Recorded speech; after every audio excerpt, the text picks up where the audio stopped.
오늘 주보는 제가 수정을 못해서 죄송합니다. 오늘 본문은 누가복음 6장 1절에서 11절 말씀입니다. 누가복음 6장 1절에서 11절입니다. 신약성경, 제가 가지고 있는 신약성경 97면에 있습니다. 누가복음 6장 1절에서 11절입니다. 제가 먼저 읽겠습니다. 안식일에 예수께서 밀밭 사이로 지나가실새에 제 아들이 이삭을 잘라 손으로 비비어 먹으니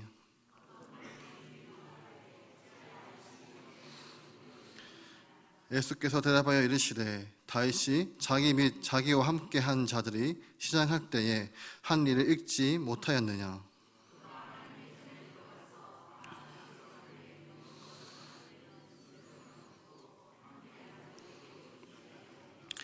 또 이르시되 인자는 안식일의 주인이라 하시더라.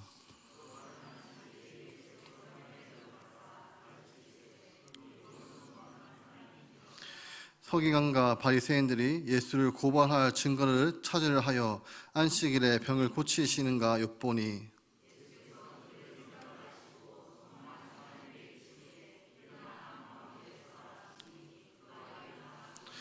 예수께서 그들에게 이르시되 내가 너희에게 묻노니 안식일에 선을 행하는 것과 악을 행하는 것과 생명을 구하는 것과 죽이는 것 어느 것이 옳으냐 하시며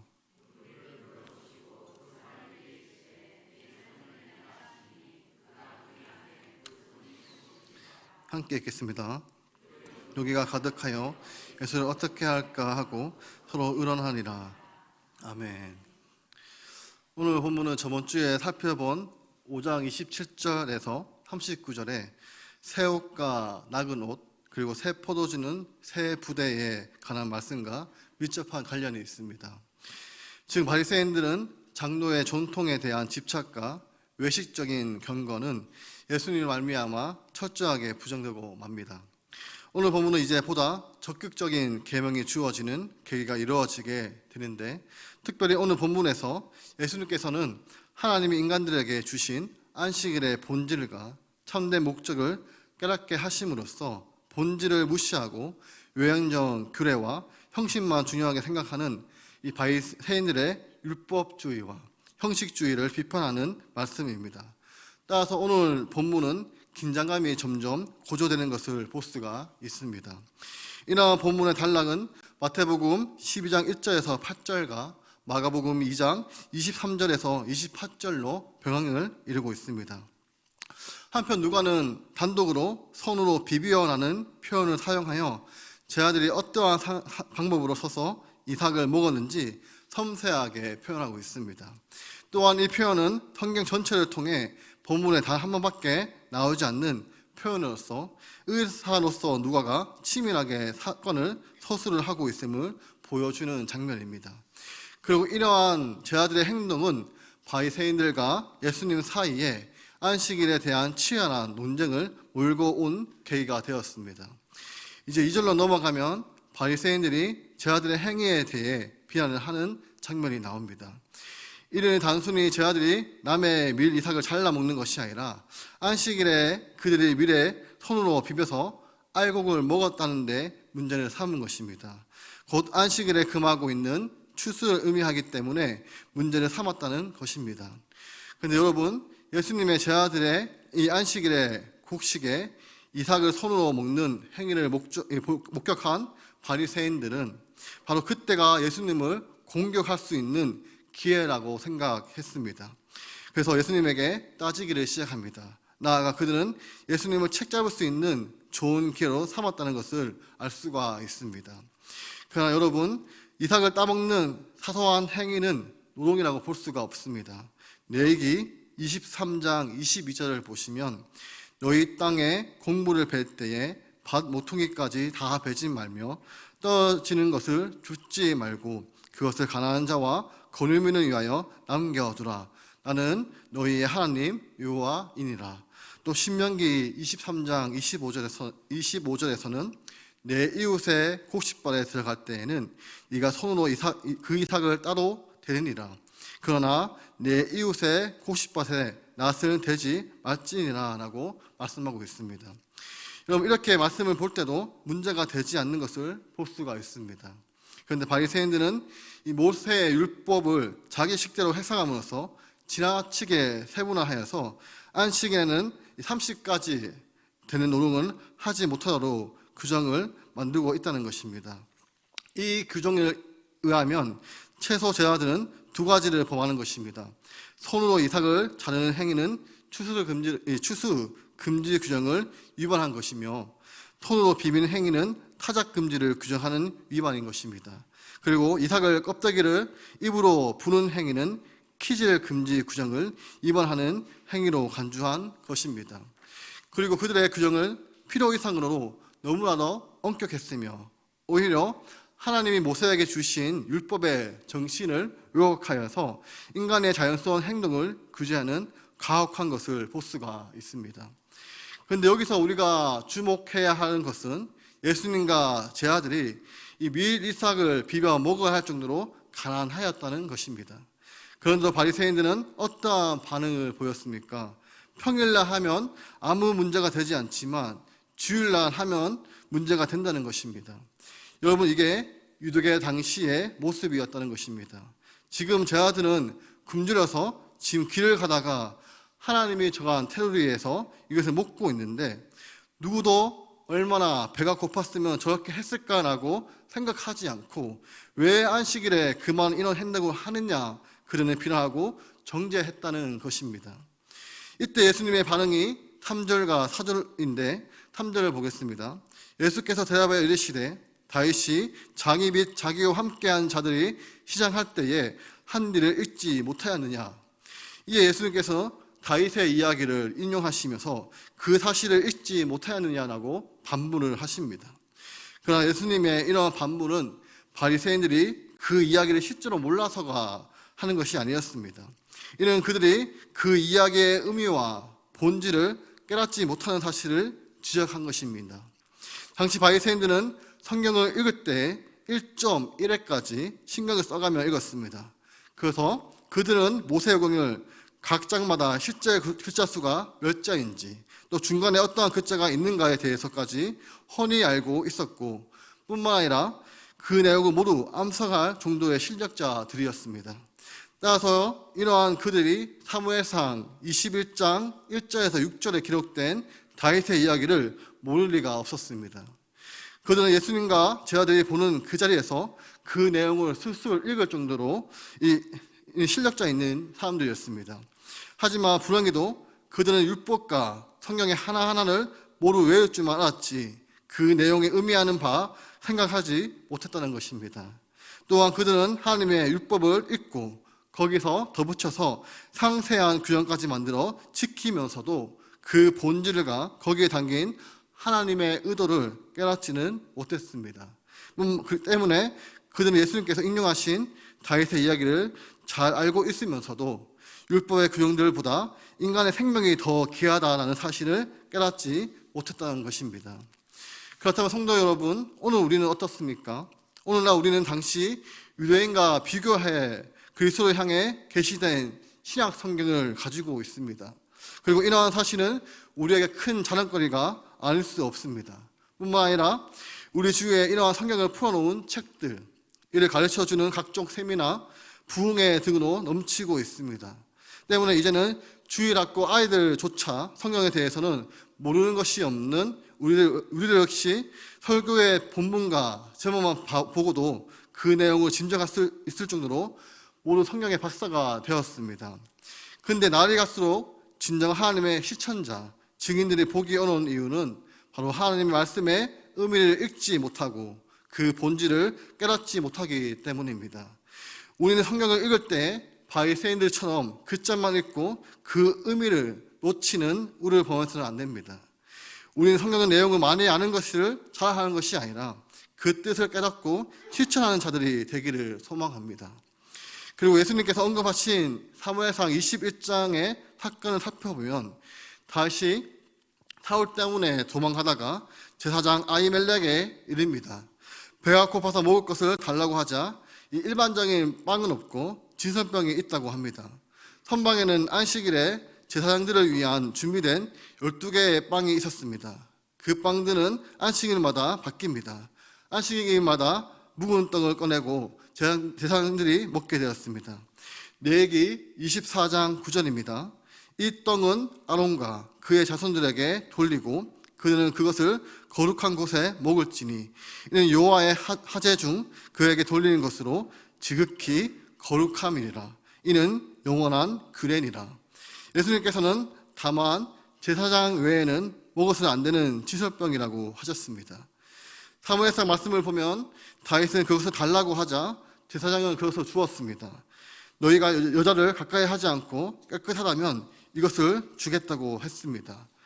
여러분, 하나님의 어떠한 심판도 없었습니다. 성경 안에 잘못을 할 때에 바로 죽거나 심판이 임하는데 이런 경우가 이 상황에 없었다는 것입니다. 그러므로 여러분, 율법의 규정보다 더 앞서는 우선순위가 있다는 것입니다. 이것이 무엇인가 하면 바로 이웃을 향한 자비와 사랑입니다. 이웃을 향한 자비와 사랑이 율법의 규정보다도 더 우선순위라는 것입니다. 그러므로 다윗도 제사장도 알고 있었기 때문에 다윗이 이것을 요구할 수 있었고 이 아히멜렉 제사장도 기꺼이 이것을 줄 수가 있었다는 것입니다. 그래서 여러분, 마태복음 12장 7절을 보시면 같은 사건인데 여기서는 이렇게 기록하였습니다. 나는 자비를 원하고 제사를 원하지 아니하노라 하신 뜻을 너희가 알았더라면 무죄한 자를 정죄하지 아니하였으리라 라고 말씀하고 있습니다. 원래 이 말씀은 호세아 6장 6절의 말씀을 예수님께서 인용하신 말씀입니다. 우리 호세아 6장 6절을 함께 읽어보겠습니다. 나는 인애를 원하고 제사를 원하지 아니하며. 아멘. 여러분, 이 말씀은 제사가 필요 없다는 말씀이 아니라 제사가 중요하지만 이것보다 더 우선되는 것이 자비라는 것입니다. 이 자비는 하나님께서 원하신다고 말씀하고 있다는 것입니다. 결국 예수님께서 바리새인들에게 필요한 것이 무엇입니까? 아니, 저런 행동은 안식일날 하면 안 되는데 이렇게 판단하고 정죄하는 것이 아니라 우리 옆에 있는 성도님들이 때로는 처음 보는 이해할 수 없는 행동을 한다고 할지라도 그들이 처해 있는 그 상황을 먼저 이해함으로써 그들에게 판단과 비난 대신 자비와 사랑을 베풀어 주는 일이 이 안식일에 일어나야 된다는 것입니다. 사랑하는 성도 여러분, 정말 예배가 길어지는 교회로 우리가 세워지려면 예배와 주일학교와 전도의 모든 모임 때마다 왜 사람이 저런 행동을 해야 하는 판단과 비난 대신에 처음 보는 행동과 이 행동 속에 담겨있는 형제와 자매의 고통을 이해하고 오히려 그들에게 자비와 사랑을 베풀어 줄 수 있는 공동체가 되면 예배는 길어지는 날이 된다는 것입니다. 미국에 있는 유명한 신학자가 한 분이 이런 이야기를 했다고 합니다. 자기가 아는 세미나에 정말 많은 사람이 오셨는데 거기에 아주 믿음이 좋게 보이는 여성분이 앉아 계셨고 그 옆에 남편이 함께 앉아 있었는데 그분은 처음부터 끝까지 주무셨습니다. 목사님께서 세미나를 진행하는데 처음부터 끝까지 주무시니까 얼마나 열을 받았겠습니까? 그러면서 무슨 생각을 했냐면 진짜 저 부인 불쌍하다. 저 남자를 데리고 산다고 진짜 고생 많다라고 그 사람에 대한 원망과 불만을 갖게 되었다고 합니다. 세미나가 끝나고 그 여성분이 찾아왔습니다. 찾아와서 무슨 충격적인 이야기를 했냐면 목사님, 우리 남편이 얼마나 목사님을 좋아하시는지 아십니까? 이렇게 이야기를 했다고 합니다. 아니, 좋아한다면서 처음부터 끝까지 잠만 주무셨는데 그런데 그 다음 말이 충격적이었습니다. 목사님이 전해준 말씀이 너무 좋아서 지금 남편이 항암 치료를 받고 있는데 의사가 나가면 안 되는데 말리고 또 그 항암제 때문에 잠잘 수밖에 없다고 하는데도 목사님에 대한 마음 때문에 지금 자기가 와서 세미나를 듣고 있다고 것이었습니다. 이 말을 듣고 목사님이 마음이 찢어졌습니다. 자기는 그렇게 속으로 욕을 했는데 막상 알고 보니 자기가 전해주는 말씀을 너무 사모해서 항암 치료 받고 있는 고통 중에도 와서 앉아 계시는 그걸 알지 못했다는 것입니다. 여러분, 우리도 이와 같은 드러난 모습만 보고 사람을 많이 판단합니다. 여러분, 우리 교회가 어떤 곳이 되어야 합니까? 판단과 비난과 정죄로만 가득하고 정말 힘든 삶을 살아가는 사람들을 향해서 자비의 마음과 깊은 이해를 갖지 못하는 공감 능력이 상실한 교회, 언제나 맞는 말만 하고 고난한 사람들, 힘든 사람들이 어떻게 살아가고 있는지 조금도 관심이 없는 그런 잘난 사람들만 모여있는 교회입니까? 아니면 처음 보는 행동을 하는 그런 사람이 있다고 할지라도 이 처음 보는 행동 속에 담겨져 있는 삶의 무거운 무게를 봐주고, 그리고 그들에게 비난과 정죄 대신에 사랑과 자비를 베풀어 줄 수 있는 교회가 될 수 있다면 정말 그것이 천국이 아닐까요? 저는 우리 교회가 그런 교회가 되기를 소망합니다. 이제 6절을 보시면 또 다른 안식일에 예수님께서 회당에 들어가서 가르치실 때 거기에 오른손 많은 사람이 있는지라. 예수님께서 이제 가르칠 때 회당에서 오른손 많은 질병이 있는 사람이 있었습니다. 어쩌면 일부러 바리새인들이 그를 두고 시험하려고 했는지도 모릅니다. 손이 말랐다고 당장 죽는 것이 아니라 지병을 가지고 있는 사람이었습니다. 이 장면을 보면 바리새인의 관점은 이렇습니다. 7절입니다. 서기관과 바리새인들이 예수를 고발할 증거를 찾으려 하여 안식일의 병을 고치시는가 엿보니, 회당에서 이들은 예수님이 어떻게 하면 고소할까 하는 잘못된 목적을 가지고 있었습니다. 회당이라는 공식적인 자리에서 잘못하면 그것을 비밀로 삼아서 고소할 수 있다고 생각했기 때문입니다. 그들은 안식일에 병을 고치는지 엿보고 있었습니다. 병을 고치는 것은 안식일 규례에 해당되지 않습니다. 그러나 대부분의 병을 고치는 그것도 일이라고 생각했습니다. 생사가 갈리는 일, 안식일에 출산하는 일에는 의료 행위가 허용되지만 그 외에는 안 된다고 생각했습니다. 당장 고치지 않아도 되는 질병은 그냥 두라는 것이었습니다. 만약에 예수님이 병자를 고치면 규례를 어기는 것이 되기에 고소할 수 있을 거라고 생각하고 있었다는 것입니다. 예수님은 이 상황을 어떻게 보셨나? 8절입니다. 예수께서 그들의 생각을 아시고 손 많은 사람에게 이르시되 일어나 한가운데 서라 하시니 그가 일어나 서거늘. 예수님께서는 바리새인들의 생각을 아셨고 그들과의 논쟁을 피하지 않으셨습니다.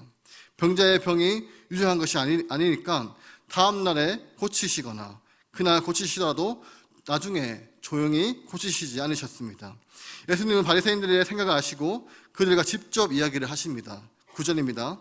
예수께서 그들에게 이르시되 내가 너희에게 묻노니 안식일에 선을 행하는 것과 악을 행하는 것, 생명을 구하는 것과 죽이는 것 옳은 것이 옳으냐 하시며 이렇게 말씀을 하셨습니다.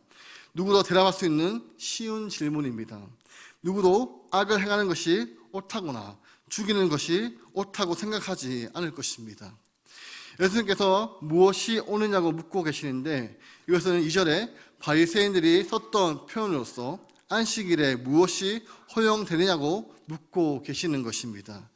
그들의 대답을 누가는 기록하지 않았지만 이 마가복음 3장 4절에 마가는 그들이 잠잠했다라고 말씀하고 있습니다. 그들은 답을 알고 있었기에 잠잠했다는 것입니다. 만약 선을 행하고 생명을 구하는 것이 맞는다고 대답하면은 안식일에 병자를 고치는 것이 안식일에 범하는 것이 아니라는 선언입니다. 만약에 그들이 그렇게 말한다면 그들이 지켜왔던 규례가 무너지는 것이기 때문에 그들은 대답을 할 수가 없었습니다. 서기관들과 바리새인들은 신앙보다 종교가 더 중요했음을 보여주는 장면입니다. 마가복음 3장 5절에 보시면 예수님은 그들의 완악함을 탕시하시고 노하셨습니다. 완악한 사람들과 대비되게도 예수님은 이 병자를 불쌍히 여기십니다. 10절입니다. 무리를 둘러보시고 그 사람에게 이르시되 내 손을 내밀라 하시니 그가 그리하매 그 손이 회복된지라. 손을 내밀라 하실 때 손이 회복되었습니다. 그때 11절을 보시면 이렇게 놀라운 일이 일어났는데 바리새인들과 서기관들은 예수님을 높이는 것이 아니라 노기가 가득했다고 말씀하고 있습니다. 여기서 노기는 원문으로 보시면 미칠 것 같은 분노입니다. 여러분, 그들의 분노는 예수님께서 앞서 안식일의 규례를 어기고 죄 용서를 선언하시고 죄인들을 가까이 한 행위로 이미 쌓여있는 상태였습니다. 결국 긴장감이 터져버려 통제할 수 없는 분노가 가득하여 예수를 어떻게 할까?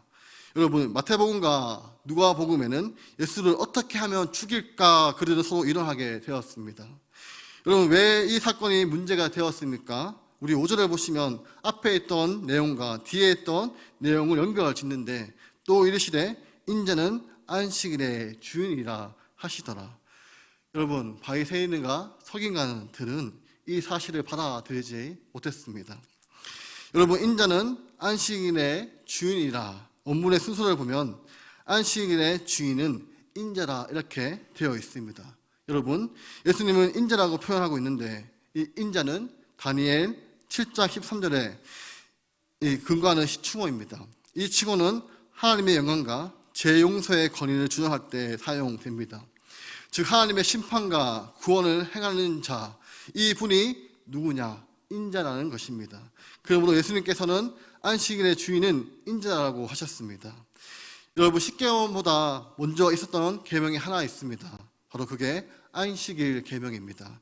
창세기 1장에 하나님께서 천지와 만물을 창조하시고 일곱째 되는 날 하나님이 쉬셨습니다.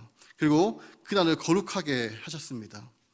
어쩌면 십계명보다 먼저 존재한 게 안식일 계명입니다.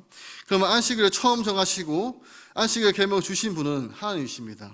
그러므로 하나님께서 이 안식일을 통해서 하나님이 만드신 사람들이 하나님이 주신 온전함과 행복을 회복하며 누릴 수 있도록 하나님이 만드셨다는 것입니다.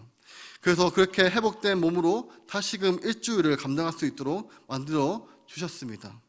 이러한 관점에서 왜 우리 예수님께서는 내일 해도 되는 일을 왜 안식일에 그 사람을 고쳐 주셨습니까? 남들에게 이게 죽을 병이 아니라고 하지만 여러분, 오는 소 많은 사람의 입장을 생각해 보시면 고통이 가벼운 고통이 아닙니다. 그 고통은 신음소리. 여러분들이 아시는 찬양입니다. 나의 신음소리도 응답하시는 하나님. 우리 하나님은 누구시냐? 남들에게는 그 문제가 아닌 것처럼 보이지만 나에게는 죽을 것 같은 고통을 주는 모든 문제들, 이 문제들 때문에 우리가 하나님 앞에 통곡하는 신음소리까지 우리 예수님께서 들어주시고 치유하여 주신다는 것입니다. 여러분, 유대인들에게는 안식일이지만 우리에게는 주일입니다. 그리고 주일뿐만 아니라 새벽 기도회, 수요 예배, 금요 기도회, 모든 예배와 또 주일 예배, 모든 전도에 여러 가지 모임이 있을 건데 우리들의 예배가 어떠한 날이 일어날 수 있느냐? 아무리 고되고 힘든 삶을 산다고 할지라도 주님이 주인 되시는 세상 속에 우리가 속에 있게 된다면, 예수님의 십자가의 사랑과 부활을 온몸으로 체험한다면 우리들의 상한 마음과 몸을 치료해 주시고 우리의 모든 관계를 주님의 관점에서 주님의 눈으로 바라보게 함으로써 이제는 온전함과 행복한 모습으로 채워지게 된다는 것입니다. 그래서 이제는 세상 속에 들어가서 하나님이 맡기신 사명을 감당하는 우리의 모습, 그런 예배의 모습을 볼 때 예배가 기다려지지 않을까요? 이 말씀을 마무리하면서 저는 우리 교회가 주일마다 그리고 예배 때마다 우리 주위에 우리가 이해하지 힘든 행동을 하는 사람이 많이 있습니다. 그런데 그분들의 대부분의 삶은 고된 삶을 살아가는 사람들입니다. 그들을 향해 판단과 비난 대신에 자비와 긍휼과 사랑을 베풀어주는 우리가 되기를 소망합니다. 그리고 여러분, 정말 우리의 삶이 남은 한 주간 살면서 몸도 마음도 영혼도 우리들의 관계도 힘들지만 여러분, 인자는 안식일의 주인이시라 모든 예배의 주인 되시는 하나님의 사랑과 하나님의 은혜 속에 들어가게 된다면 우리의 모든 것이 회복되어서 온전함과 행복을 회복하게 될 것입니다. 그래서 다시금 세상 속에 들어가서 이 병든 세상에 하나님의 사랑과 은혜를 베풀어주고 이 좋으신 하나님이 만들어가고 있는 아름다운 일들에 그들도 함께 동참할 수 있는 이 사명을 잘 감당하는 저와 우리 구미동부구의 성도 여러분들이 되시기를 소망합니다. 기도하겠습니다. 하나님 아버지, 안식일의 주인 되시며 예배의 모든 주관자 되시는 예수님, 남은 한 주간 또 주님께서 인도하여 주시어서 이번 주일이 기다려지는 주일이 되게 하여 주시옵소서. 바로 깨어는 주님, 우리가 예배 가운데 혹 이해하기 힘든 성도들의 모습을 볼 때에 바리새인들과 서기관처럼 왜 안식일에, 왜 주일에, 왜 예배 때 이러고 한다고 하느냐 비난과 판단으로 나아가지 않도록 해 주옵소서. 비난과 판단보다 먼저 그분들의 상황과 얼마나 힘들었으며 얼마나 상처가 많았으면 이해할 수 있는 공감 능력을 주옵소서. 그리고 호세아 6장 6절의 말씀처럼 나는 인애를 원하고 제사를 원하지 아니하며 번제보다 하나님을 아는 것을 원하노라. 이 말씀을 기억하게 하옵소서. 이 예배도 소중하지만 이 예배보다 더 소중한 것이 자비를 원하시는 하나님이라는 것을 꼭 기억하게 하옵소서. 이제 11월 5일부터 10일까지 특별 새벽 기도가 있습니다. 지금부터 기대감을 가지고 기도하게 하옵소서.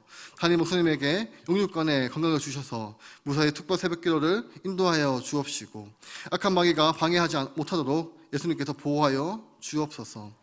그리고 지금 전쟁 중에 있는 이스라엘과 하마스를 하루빨리 전쟁을 종결짓게 하시며 전쟁으로 피해 입은 사람들의 마음과 몸을 치유하여 주옵소서. 이제 수능이 22일밖에 남지 않았습니다. 수능 치는 아이들과 또 진학을 앞둔 아이들에게 좋은 컨디션을 주시고 힘을 주셔서 수능을 잘 칠 수 있도록 도와주옵소서. 우리 아이들이 예배 때마다 하나님을 체험하고 주일이 기다려지는 그런 주일이 되게 하옵소서. 그래서 몸과 마음과 영혼이 회복되고 그 회복으로 말미암아 학교에서 또 학업을 잘 할 수 있도록 인도하여 주옵소서. 예수님의 이름으로 기도드립니다. 아멘.